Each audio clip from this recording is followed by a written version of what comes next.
dimanapun berada, apa kabar? Semoga baik-baik saja ya. Oke, terus jaga kesehatan, tetap semangat.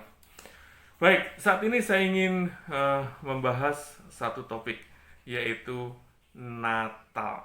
Karena kita sudah masuk bulan Desember, di belakang saya ada pohon Natal, di luar juga sudah mulai hujan ya, suasana Desember yang khas di Indonesia loh, di Indonesia, di Bethlehem lain lagi.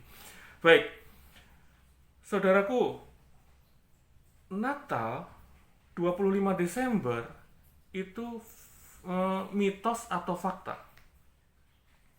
Benarkah Yesus lahir 25 Desember?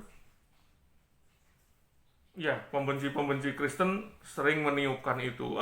Itu mau mitos, kalian melakukan atau kalian merayakan perayaan yang mitos. Nggak mungkin Yesus lahir 25 Desember, ya musim dingin, catatannya mana, dan sebagainya ya. Bahkan dengan kejam lagi dihembuskan berita bahwa perayaan Natal itu mewarisi perayaan pagan, perayaan dari kaum kafir. Oke, saya coba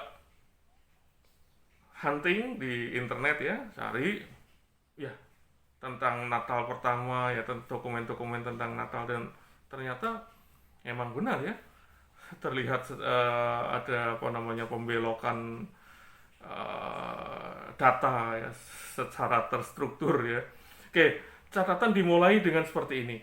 Tahun 274 Masehi, Kaisar Aurelianus menjadikan kultus Sol Invictus atau matahari yang tak terkalahkan atau dewa matahari.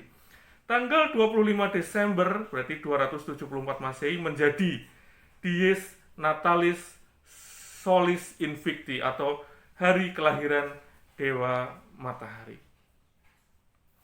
Baru kemudian tahun 336 Kaisar Konstantinus Agung menggelar Natal sebagai perayaan resmi di bawah wilayahnya untuk pertama kali, yaitu tanggal 25 Desember atau disebut Natus Christus in Bethlehem, Judea.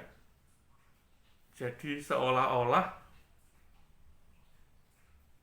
Dies Natalis Solis Invicti mendahului Natal pertama, atau seolah-olah Natal pertama itu ya 336 Masehi itu melanjutkan 274 Dies Natalis Solis Invicti itu. Apakah benar seperti itu? Natal mewarisi perayaan kafir, lahirnya dewa matahari? No.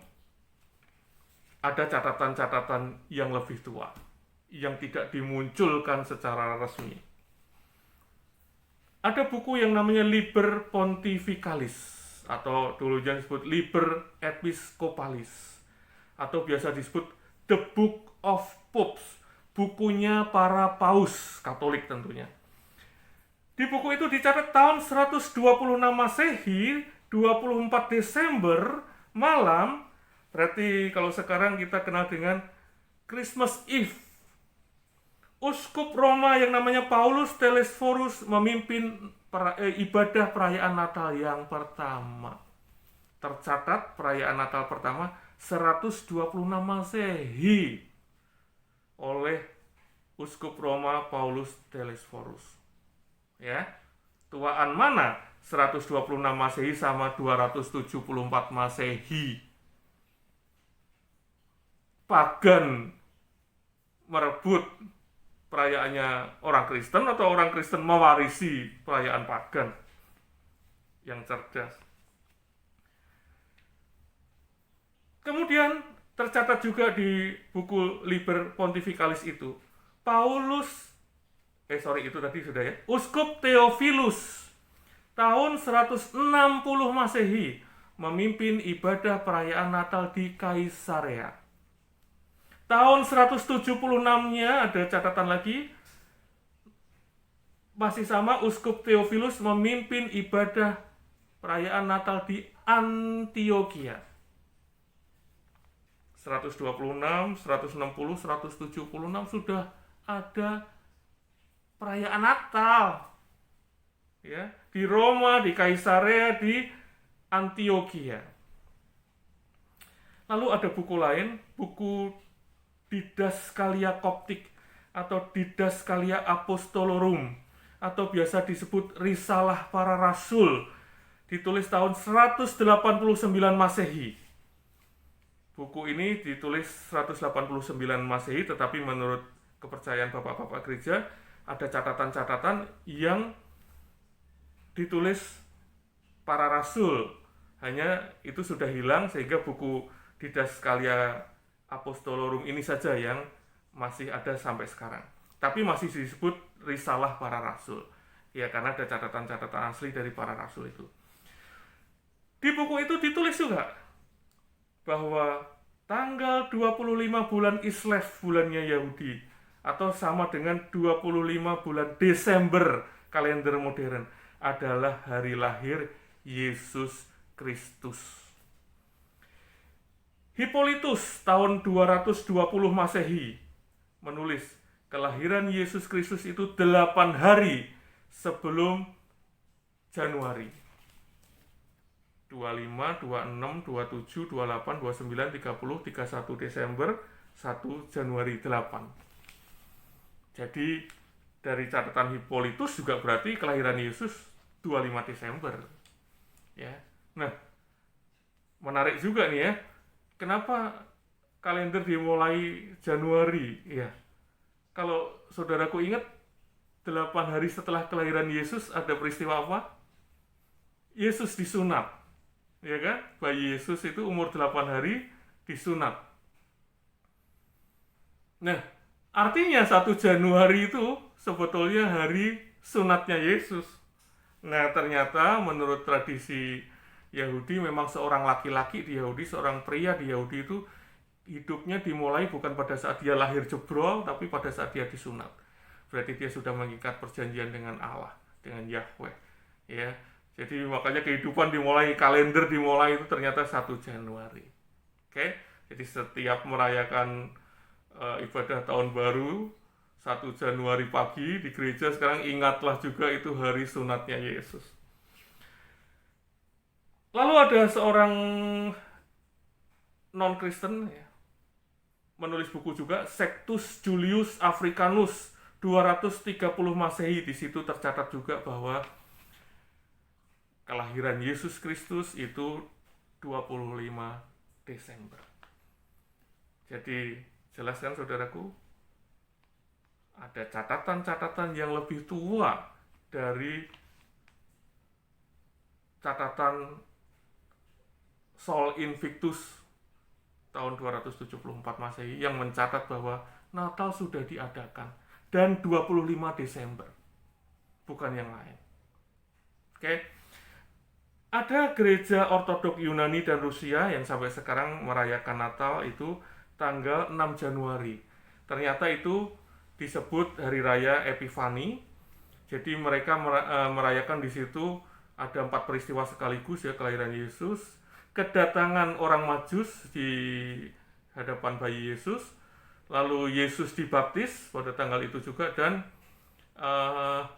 Yesus membuat mujizat yang pertama, yaitu perkawinan di Kana, itu 6 Januari juga. Jadi bayangkan peristiwa-peristiwa itu dicatat oleh bapak-bapak gereja ya, dan ya itu dirayakan sampai sekarang.